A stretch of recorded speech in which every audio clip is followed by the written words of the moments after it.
बिस्मिल्लाहिर्रहमानिर्रहीम नहमदुहु व नुसल्ली अला रसूलिल करीम।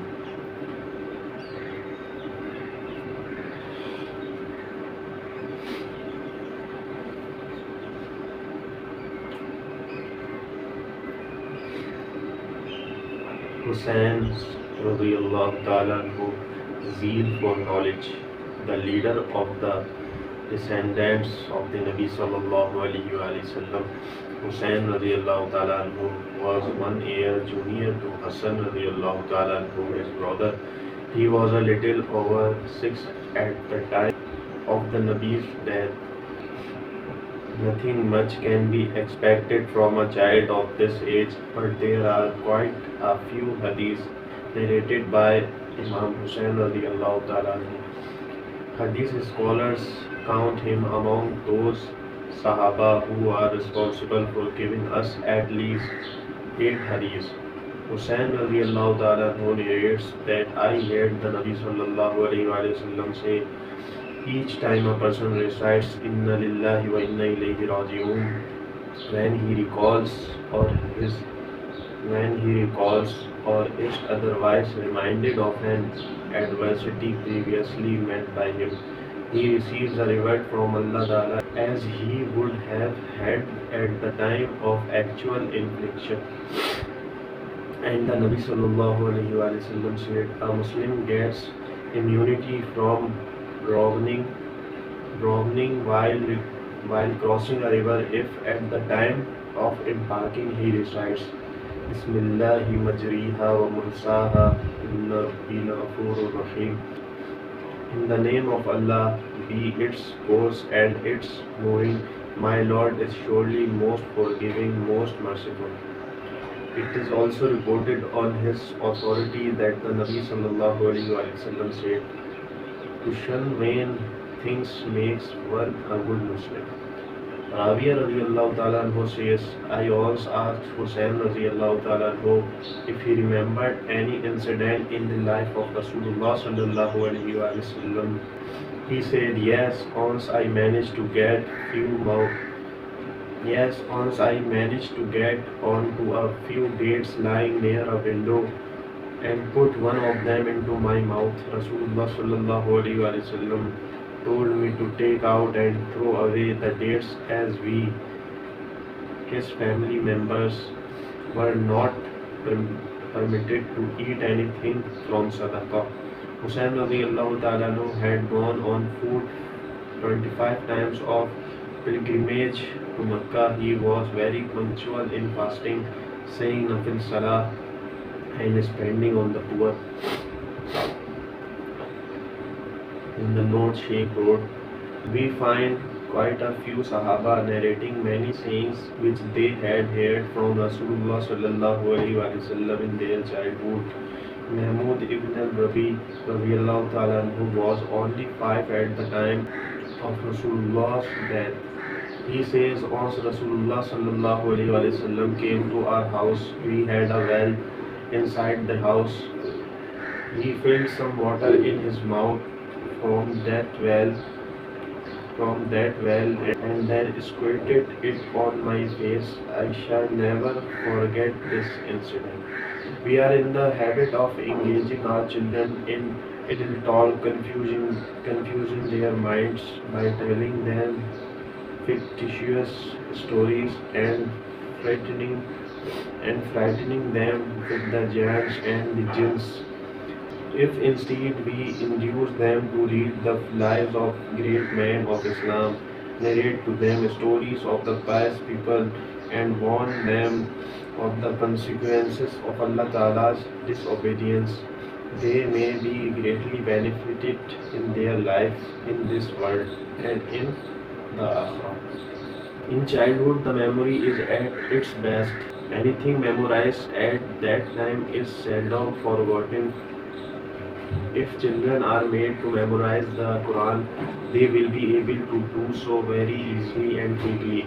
I have heard very frequently from the elderly women of my family and from my respected father himself that he had memorized one fourth of one of the third parts of the Quran even before he was weaned.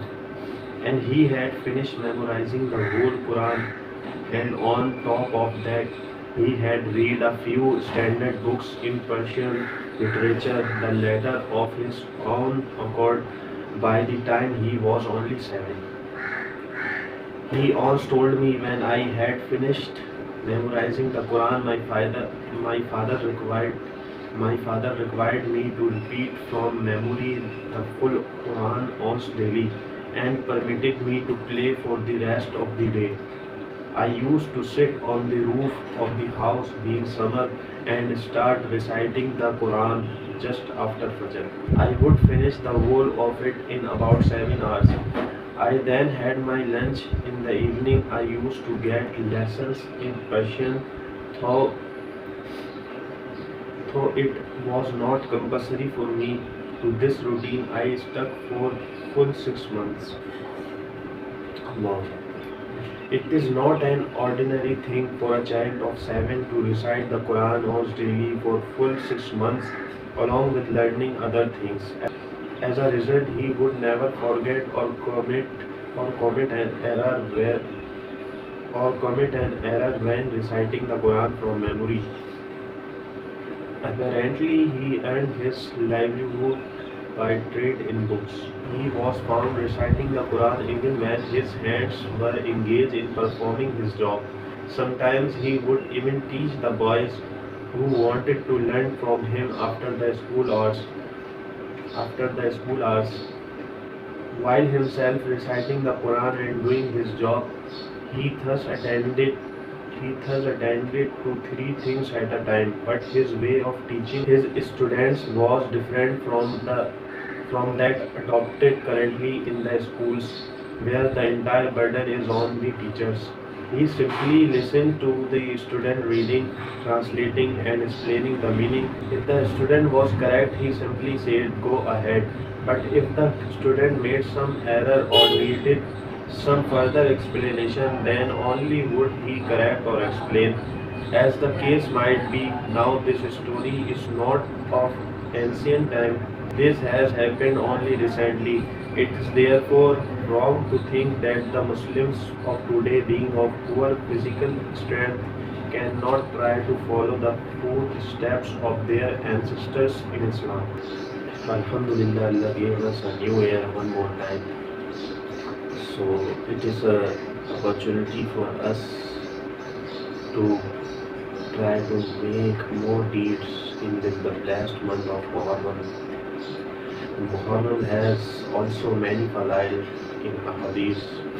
Muslim Hijri years and at sacrifice, and starting with sacrifice ended in Dhul Hijjah, the sacrifice of Ibrahim and Ismail alayhi salam, and starting the Muharram, the sacrifice of Sahaba and Hazrat Hussain radiallahu ta'ala anhu, and the incident of Karbala, which taught us the sacrifice for Deen, the sacrifice for Ilai Kalimatullah.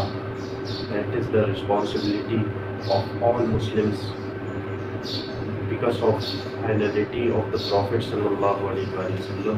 So what we try to learn from this month, that for Deen of Allah, sacrifice all things, sacrifice sacrifice their homes, sacrifice their wives, sacrifice their children to Deen of Allah. That the Deen is spreading around all the world.